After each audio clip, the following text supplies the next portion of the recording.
श्री कृष्ण का जन्म, कंस का भय और योग माया का रहस्य।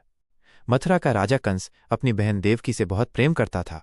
एक दिन जब वो अपनी बहन की बारात में रथ चला रहा था, तभी एक आकाशवाणी हुई, हे कंस, तुम्हारी मृत्यु तुम्हारी बहन देवकी की 8वीं संतान के हाथों होगी।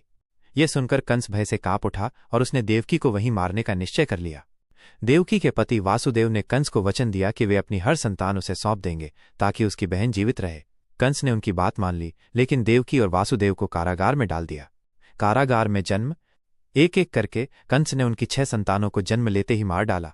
जब 7वीं संतान गर्भ में थी तो भगवान विष्णु के आशीर्वाद से वो वासुदेव की दूसरी पत्नी रोहिणी के गर्भ में चली गई। जब 8वीं संतान का जन्म हुआ, वो भाद्रपद मास के कृष्ण पक्ष की अष्टमी की आधी रात थी। उस समय कारागार में अद्भुत और दिव्य प्रकाश फैल गया। सभी पहरेदार गहरी नींद में सो गए और दरवाजे अपने आप खुल गए। नंदगांव पहुंचना। वासुदेव ने नवजात कृष्ण को एक टोकरी में रखा और भगवान विष्णु के आदेश का पालन करते हुए उन्हें गोकुल ले जाने के लिए निकल पड़े। यमुना नदी में उफान था, लेकिन जैसे ही वासुदेव ने नदी में कदम रखा, यमुना का जल उनके लिए रास्ता देने लगा। यशोदा के घर अदला बदली।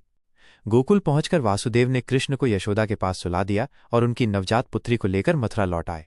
वह कन्या कोई और नहीं बल्कि योगमाया थी।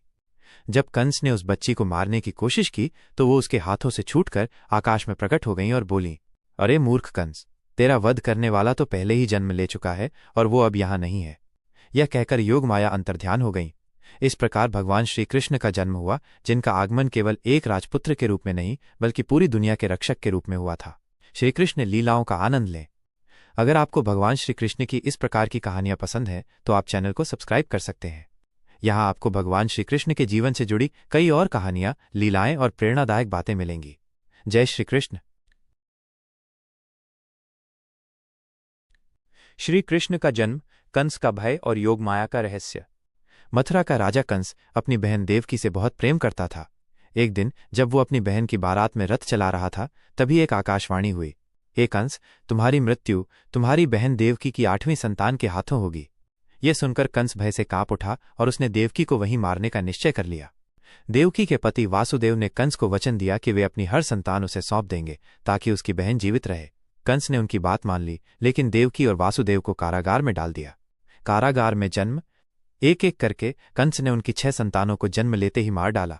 जब 7वीं संतान गर्भ में थी तो भगवान विष्णु के आशीर्वाद से वो वासुदेव की दूसरी पत्नी रोहिणी के गर्भ में चली गई। जब 8वीं संतान का जन्म हुआ, वो भाद्रपद मास के कृष्ण पक्ष की अष्टमी की आधी रात थी। उस समय कारागार में अद्भुत और दिव्य प्रकाश फैल गया। सभी पहरेदार गहरी नींद में सो गए और दरवाजे अपने आप खुल गए। नंदगांव पहुंचना।